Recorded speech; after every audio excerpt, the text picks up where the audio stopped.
Hey guys, to help run the forums, host the website, and travel, we've introduced a universal service fee for in-depth coverage, including this video. My goal is to be unbiased and transparent.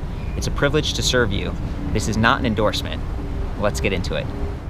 Hey guys, we're in Denver, Colorado. It's beautiful outside. We're near Sloan's Lake, and then Mile High is back that way, hanging out at a shop called Best Electric Bikes USA, and they carry this brand that I hadn't really seen before. It's called Trivel, and this is the E-Azteca. Really interesting electrified recumbent trike. Okay, like take that all in for a second. Like, what does it mean? It's stable because you've got 3 wheels. It's pretty approachable because it's kind of a mid-step height right here. You've got a really comfy saddle with a backrest, and it's a nice backrest. If you look at this aluminum support rod here, the bike is very approachable and possibly comfortable for people who have knee sensitivity. And what I like a lot is that you can slide this boom back, so you can actually adjust that leg extension to perfectly fit your body. You can telescope this stem up and down a little bit, and that stem, it even folds. You can unlock it and you can stow that so that the whole bike would be a little bit lower if maybe you had limited space in your house or the back of your car. Perhaps you have like a station wagon and you're shoving it in the back. Getting these things around can be a challenge, but I've seen these trailers that work with like 1.25" hitches, real lightweight trailers at like Harbor Freight and stuff, and I've seen people use those for electric bikes at times, and that's pretty good because the bike's it's definitely heavy. It's like 76 pounds, 77 pounds versus the big brother / big sister over here. This is the E-Fat from Trivel, also Azteca. Okay, so it's very similar frame, but this one has fat tires that might give you a little bit more comfort and support if you're going through softer terrain, snow, sand, that kind of thing. Really fun bike. This one is $200 more, so $38.95 versus $36.95. One of the things I love about this trike is that it's got these plastic fenders covering all 3 wheels, and the tires are a little bit nicer. So these are Schwalbe Balloon Big Apple. They have the Performance Line Race Guard, puncture protection. They have light skin, so lighter wall, and then they have the reflective sidewall stripe. And then you notice these spokes up here too. These are 12 gauge, extra thick spokes, 36 hole, and when you get a smaller diameter wheel, they tend to be stronger anyway. So I feel like this is super sturdy, and they've got a little torque arm plate here, so the power from that motor isn't going to overwhelm the wheel or that steel fork right there. And I like its paint match. Same thing with this alloy chain cover. The trike comes in 2 colors as far as I've been able to tell. This maroon, red, glossy, or white. And white, I frequently call that out. That's why I have a white helmet, because it's a little bit more visible from the side if you're riding in the nighttime conditions. You might want to get like a flag to put on this too. You're a little bit lower, so that brings the comfort, approachability, but it also might make you less visible than some other bikes. It's going to be fairly stable, but it was actually, it's not like super duper wide, and it's kind of long, so trikes can still be tipped if you really go for it, and when you have the power of a motor, it's easier to get up to higher speed. And this motor, it's rated at 350 watts. It's branded Velec, which is interesting because Velec makes their own electric bikes, but they don't have any trikes. So this company Trivel, I went on the website, and it looks like they've been making custom trikes for like kids and people who might have special needs since around 1993, according to the website. Again, it's pretty special. They're a Canadian company. Same thing with Velec. To me, it seems like they partnered up. So you've got the drive system, the motor, the battery pack back there, and the display, all from Velec. And then you've got this really cool custom trike company that probably ended up selling a lot of this particular model, the Azteca. So they were like, yeah, let's make that one electric. So it's not super custom, but I want to say that it seems like the company makes custom stuff, and maybe they'd be able to work with you if you have special needs or something. This basket does not come with it. It's steel, but it's like kind of thicker paint, maybe even rubberized coating. It's got plenty of cargo space. It's $50 if you want to upgrade and grab one of those. I think that's a pretty special and useful accessory. And then down here, we've got the battery pack. And this is 48 volts, 10.4 amp hours, so just about 500 watt hours. That's pretty great. It's going to do really well, especially with a 350 watt motor spoked into a smaller 20-inch wheel. It's a nice setup, but the front wheel does spin a little bit. The battery pack can be difficult to get to down here if you have the basket. If you don't have the basket on the bike, it looks a lot more like this, where it's wide open, real easy to get that battery, slide it off. Kind of nice. Like all these cables and things, they're routed through the bottom of the frame. They're not internally routed, but they're protected. They don't really stand out. So even though this is kind of a converted trike, I don't think it was purpose built to be electric. It's been converted in such a way that, again, those like strain points are really handled well, and the wire management is done pretty well here. You can see that plastic wrap thing going on. I like that there's a quick disconnect for the front wheel if you do end up getting a flat tire and you need to service it. It's great to have that. Most bikes do have that though, so it's not super special. And then we've got Shimano Acera. This is an 8-speed cassette, 14 to 28 tooth, and then 3 chain rings. There's plenty of gears to use for climbing or whatever you want. You know, again, the trike is a little bit heavier, and it's nice to be able to fall back on human power if something goes wrong, if the battery runs out, or maybe you just want to get that exercise and you want to hit the proper cadence and you don't want to strain those knees. Really nice to have that as an option. Coming up here, I want to call out that they have my favorite accessory going on. This is a bottle cage, and it's mounted right there on the stem, which is a unique place to have it. I thought that maybe there were bosses here too, but I actually think that's like a set screw so that the boom doesn't slide forward and back once you've locked it in. And there's also that quick release lever, which I've pointed down and back so it won't snag my shorts while I'm pedaling. Just little things here and there, things to pay attention to. We've got rubber ergonomic grips. These are non-locking. They could spin if you really bear down, but they're cheap enough to replace yourself. We've got a mid-rise handlebar that brings it up even more and makes it kind of comfortable. We've got mechanical disc brakes with motor inhibitors on both of them. And that's important because this thing uses a cadence sensor. It's a sealed sensor, which is very nice. A lot more compact and probably durable than the older ones where there's a big plate with like actual magnets you could see. This one's all internal. Definitely appreciate that. But with a cadence sensor, there's more of an on-off experience, and it's great to be able to override that if you're getting out of control or something. You just pull those brakes and everything shuts off. Pretty cheap plastic pedals here.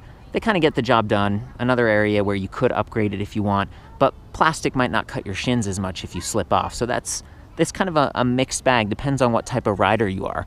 My shins are definitely scratched up because I mountain bike and I frequently lose traction, I guess. And then coming back here, you can kind of see, this is the Tektro mechanical caliper right there. So it's grabbing onto a 160 millimeter disc brake in the rear that matches the front rotor too. So you get decent stopping power. Over time you might have cable stretch, but you can adjust this fairly easily yourself. It's a bike that uses some basic parts, but definitely upgrading on that disc brake and then having a nice drivetrain and just being so custom. And you'll notice that there's this extra tube right here which is protecting that disc brake rotor from below. The derailleur hangs down a little bit, so it'd be possible if you're going over some higher obstacles to maybe hit that and even bump your derailleur. So just be careful with that because you wouldn't want it to bend or something like that. You don't have to worry about the bike tipping over, but you do have a little bit of lower clearance going on there. And then the rear wheels, these are kind of interesting. It's like a trike style. So there isn't like an axle that's going through and then connecting on both sides. You have these 2 bolts coming down from the top. It's a part that I don't see quite as much. It seems to be doing a really good job here, but you're getting into something that's a little bit more custom, considering that apparently Trivel's been around since the early 90s. That's reassuring. Like, you could get parts and stuff if you need them. If something's going wrong and you need to call on a company, it's great that they're willing to do custom stuff because hopefully they'll help you out. Seems like they have a decent warranty, and it's nice to see these 2 different bikes back to back from the shop. Apparently they sell pretty well. People really like them. And it comes with this awesome battery charger. So 3 amps versus 2. It's going to charge a little bit faster. Weighs a couple pounds, and it's got that fuse built into it, so you can kind of tune this thing up over time, and hopefully it won't have any fail points. It's a little heavier because it's got an aluminum casing, but it's relatively compact, easy to fit in a backpack or a basket like we have here. So just looking at the bike, a couple more things I want to call out. We've got a plastic chainring protector. So it's not super sturdy, but it is going to keep your pants a little bit more clear, along with that chain cover that we talked about earlier. And then the shifter. So we have 2 of them, one on the right, one on the left. I usually only shift on the right. I kind of leave the the chain on the middle ring in the front, because we're here in a park, right? It's not extreme. I don't need the super, super low gears. And frankly, I don't want to go to the highest gears, because anything over 20 miles per hour on this starts to feel a little like, okay, I'm good, you know? It definitely steers well, but there's a tendency for the wheel to tip to the sides a little bit like that. I haven't had any issues with it or anything. I'm just kind of thinking out loud what it's like, and that really happens on the bigger wheel because it weighs more. So, you know, this thing, when we were back in the shop, yeah, it tipped to the side, and then the bike could roll away potentially. And I noticed that they don't have like parking brakes built in. Some of the brake levers I've seen where you pull it and then there's like a pin and it keeps it locked. This one doesn't have that, so it could roll away, and that would be sort of a bummer, especially if it hit someone or if it got damaged. So keep an eye on that. Maybe chalk the tires or just park it where it's a little bit less precarious, to be extra safe. So the battery is charged, it's mounted. In order to turn the bike on, you just press that power button for a second. Got this nice backlit grayscale LCD. To get the backlight going, you just press the power button again and it turns on and off. The bike doesn't have any lights that are integrated, so it's the kind of thing where you might want to attach one to the back of the seat, maybe on these little rails right here. Thankfully, it does have reflectors, keep you visible, and again, the reflective tire stripe. I really like that because the fat bike, I really haven't seen any fat tires that have reflective stripes. So this is obvious, it's kind of set up for off-road, but I think a lot of people are going to use it around town in the neighborhood anyway. So anyway, that's a nice safety feature. Get some stickers or reflectors if you get the other trike. And then the readouts here are very simple. So it's speed in miles per hour, assist level, it always starts in 0, which means the throttle isn't active, so that's a good safety feature. And then down here we have trip distance, odometer, and then 5 ticks on that battery infographic, which is like 20% increments, not super precise. And there's no like range estimates or anything here. I'm guessing this trike could go like 25 to 45 miles. It really depends on the weight, the terrain, all that stuff. But the motor's gonna do okay in that smaller wheel. And the battery size, 500 watt hours, is pretty decent. So again, if you're using the throttle a lot, you're gonna take that battery down faster. And when you get to that last tick, it's gonna be like, how much further can we really go? And ideally, you'd be storing that battery off the trike in a cool, dry location if you're not using it regularly. Extreme temperatures are tough on lithium-ion batteries. But on the other hand, it's down there, it's kind of protected. If you can park this trike in a place that's, you know, again, temperature-wise, relatively cool and not too extreme, you can just get down there and plug it in each time. The charging port is relatively accessible right there, but it's a little bit tricky to kind of reach, and then getting that little rubber nipple thing to sit in again can be tough. I've seen batteries like this before, and they're just, it's a little bit of a design improvement potential for me in my mind. But thankfully, it's pretty clear of the tires and stuff. Hopefully it won't get too wet. The weight is low, it's central on the bike, it balances out the motor. They're doing the best they can, and it's better than some of the solutions I've seen out there where you have to turn the battery pack on and off every time. So if you want to switch from miles per hour to kilometers per hour, you hold plus and minus for a few seconds. And then I've listed out some other interactions back at the website. I've also measured like the length, the width, the height, the standover height, all that stuff like I try to do to give you guys some insights and to better understand how this will fit into your life or your car or your garage or what have you. So again, taking care of the battery, that's a good thing. When it gets down to the lower level, it's good to kind of fill it up, because if it gets really low, that can stress the cells out a little bit. So keep that in mind. And it's 78 pounds versus 86 pounds over here on the fat one. So there's quite a bit of extra weight, but yeah, it's the tires, the bigger motor, the steel fender, just everything's a little bit beefier, but otherwise the battery, the display, and a lot of these other features are very similar. I think I might just hop on this thing now and do a little bit of riding for you. Let you see how that motor works. It does make a little bit of noise because it's a geared hub motor. There's some gears in there, but that keeps it a little bit zippier feeling and lightweight. They tend to be pretty reliable. The other thing is it's powerful enough to where, you know, you can just spin it out like that and the trike won't move. So depending on your weight, you know, you might want to pedal a little bit too and kind of get those rear wheels moving while you use the throttle so you're not spinning out like that.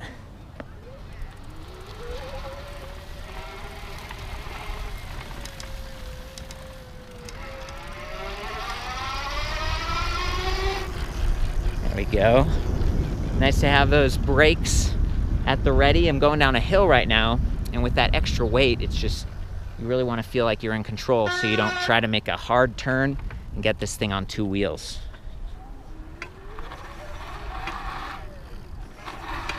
Still sliding out a little bit in the front until it gets up to a decent speed.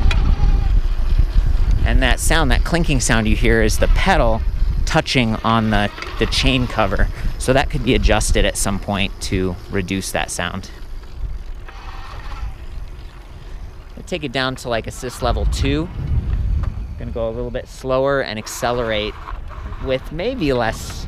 Yeah, there we go. Okay, good. So we're not spinning out anymore. I'm pedaling along. Clank, clank. Sorry, I don't mean to make this bike look bad or anything. I think that chain cover just a little bit bent. Let's see if we can fix it.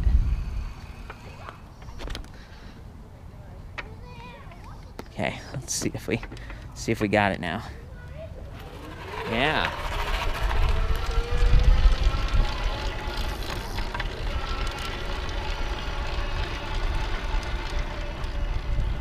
Feeling very comfortable and stable.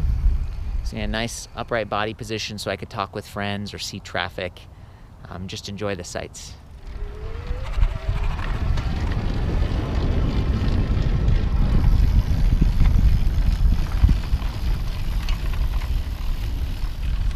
Fenders seem pretty quiet, even on the rough terrain. I can even take this down to like assist level 1. You don't need that much power. Yeah, look at that, spins out every time. There we go. I like that. I like the lower levels of assist or the variable speed throttle where you can just ease into it.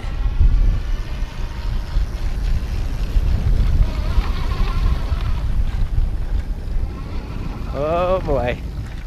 Pretty fun. Whoa! Yeah, there we go. So I'm getting it on 2 wheels right now, just to demonstrate that, yeah, if you turn hard enough and you've got some speed, it's possible to kind of lean this thing, but otherwise I think it's fairly stable. Hey guys, from here you can see those chain rings. It's like 28, 38, 48, 24 speeds. I mean, it's pretty great, but the range on the cassette's a little bit limited. It's like 14 to 28, but Shimano Acera, I mean, this is, for a heavier trike, remember these definitely weigh more. It's nice to have those gears just in case you run out of batteries or maybe you just want to hit a comfortable cadence.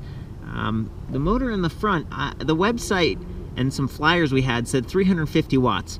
I can't really confirm that because there's no stamp on the motor casing. It's definitely powerful and it definitely spins out that front wheel if you're in the highest level of assist or you just jam that throttle on. At least for me, I only weigh 135 pounds. But yeah, I'm going to pedal along and see what it looks like.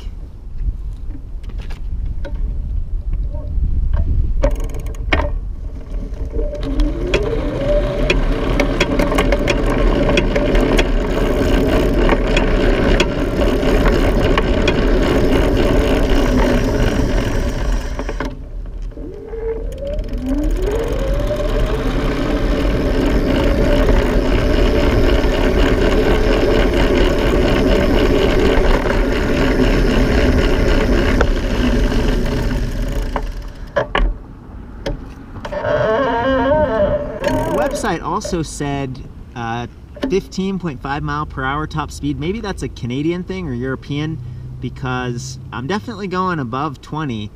You can hear the motor. It's a geared motor, kind of what you'd expect. And I don't know, just pedaling along, the pedal assist is pretty responsive. I'm pretty sure it's like a 12 magnet sealed sensor on the other side, so it's higher resolution and it's also a little bit more protected against water and stuff. Yeah, Casey's riding along with no battery and he says it's going pretty well. You know, the thing about these trikes is they've got the 20-inch wheels, so a smaller diameter gives you a pretty good mechanical advantage when you're pedaling. And yeah, you're looking great, man, even with the heavier build and the fat tires. Incredible. The rolling resistance seems to be very low. He says the rolling resistance is pretty low. So the idea here is to point you down at the gears and stuff, pedal along. I really like that they have this aluminum alloy chain cover. So, you know, if it does get scratched, it's not gonna rust. And it's just gonna keep your pants or maybe your skirt just from touching that chain and getting snagged. It's a pretty nice little feature. I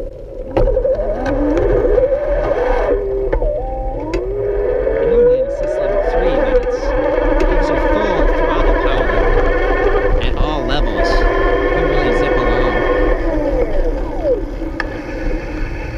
disc brakes are working pretty well.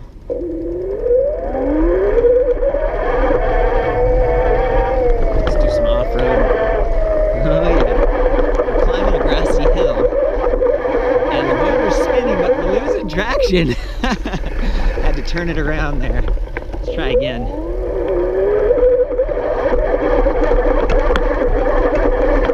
There we go. With me pedaling, it's doable because then you've got like front and rear wheel drive.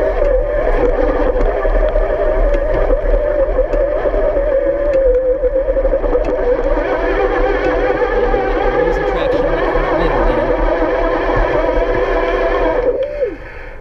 And I guess that's it, guys. I've tried to get as many insights as I could. It's always fun to see something a little bit different. It sounds like these guys are doing some really positive stuff. So I'll see you back at the site, ElectricBikeReview.com, for other stats and stuff. Sound off with your questions and comments below, and I'll help you out. Have fun out there and ride safe.